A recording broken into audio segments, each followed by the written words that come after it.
সমস্ত অনেক কিছু যদি যেসব প্রশ্ন আপনারা করছেন এগুলো উত্তর আরো ভালোভাবে দিতে পারেন।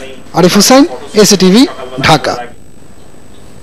আসন্ন ইমার্জিং কাপ এশিয়া কাপ আন্তর্জাতিক অঙ্গনে তরুণ ক্রিকেটারদের মেরে ধরার সুযোগ বলছেন বাংলাদেশের সাইফ হাসান ও আফিফ হোসেন। গত শনিবার থেকে মিরপুর একাডেমি মাঠে 22 জনের প্রাথমিক দল নিয়ে অনুশীলন চালিয়ে যাচ্ছেন কোচ মিজানুর রহমান বাবুল।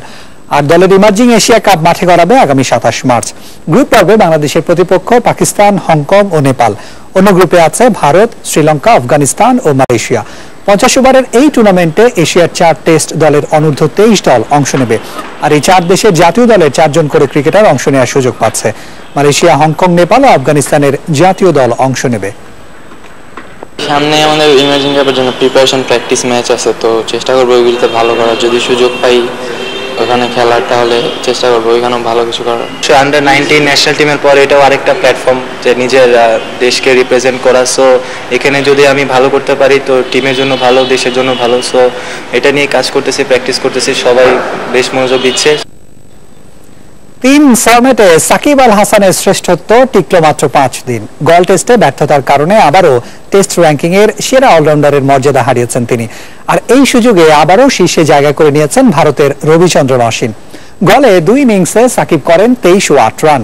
বল হাতে 3 উইকেট পেলেও ক্যারিয়ারে প্রথমবারের মতো 2 ইনিংসেই দেন 100-ও বেশি রান। সাকিবের পয়েন্ট এখন 403, আর শীর্ষে জায়গা পাওয়া অশ্বিনের পয়েন্ট 434। 307 পয়েন্ট নিয়ে তিনি আছেন রবীন্দ্র জাদেজা। গত সপ্তাহে অশ্বিনকে পেছনে ফেলে শীর্ষে উঠেছিলেন সাকিব। অনেক সময় পর 3 সংস্করণের ক্রিকেটে আবারও সেরা অলরাউন্ডার হয়েছিলেন বাংলাদেশের অলরাউন্ডার দলের সহ অধিনায়ক। এর আগে 2015 সালে ডিসেম্বরে অশ্বিনের কাছে টেস্ট অলরাউন্ডারের শীর্ষস্থান হারান সাকিব আল হাসান।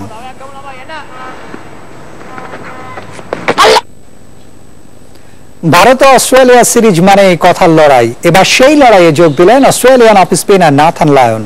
তার দাবি, রাঁচিতে তৃতীয় টেস্টের আগে চাপে রয়েছে স্বাগতিক ভারত।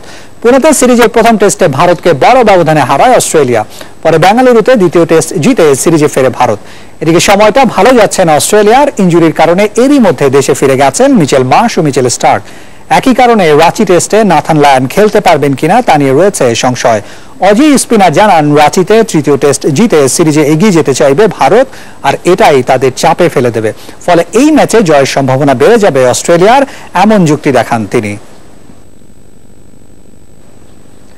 এএফসি কাপ ফুটবলে কাল মিশন শুরু করছে premier division champion Abahani limited. এই গ্রুপে বাংলাদেশের প্রতিপক্ষ মালদ্বীপের ক্লাব মাজিয়া স্পোর্টস। বঙ্গবন্ধু জাতীয় স্টেডিয়ামে খেলা শুরু হবে সন্ধ্যা 6:10। জয় দিয়ে এএফসি কাপ শুরু করতে চায় 2 দল। গ্রুপ পর্ব পার করতে পারাকেই প্রধান লক্ষ্য মানছেন মাজিয়া স্পোর্টসের মেসিডোনিয়ার কোচ মাজান সেকুলফোস্কি। মালদ্বীপের এই দলটি যথেষ্ট শক্তিশালী। জাতীয় দলের 8 জন ফুটবলার আছেন মাজিয়া স্পোর্টসে। এদিকে এএফসি কাপে ভালো করে আন্তর্জাতিক অঙ্গনে বাংলাদেশের বাজে পারফরমেন্সে বদনাম ঘোচাতে চায় আবাহনী। তাই প্রথম ম্যাচে জয় ছাড়া কিছুই ভাবছেন না বলে জানিয়েছেন আবাহনীর ফুটবলার মামুন মিয়া। গ্রুপে আবাহনীর অন্য 2 প্রতিপক্ষ ভারতের মোহনবাগান ও বেঙ্গালুরুর এএফসি।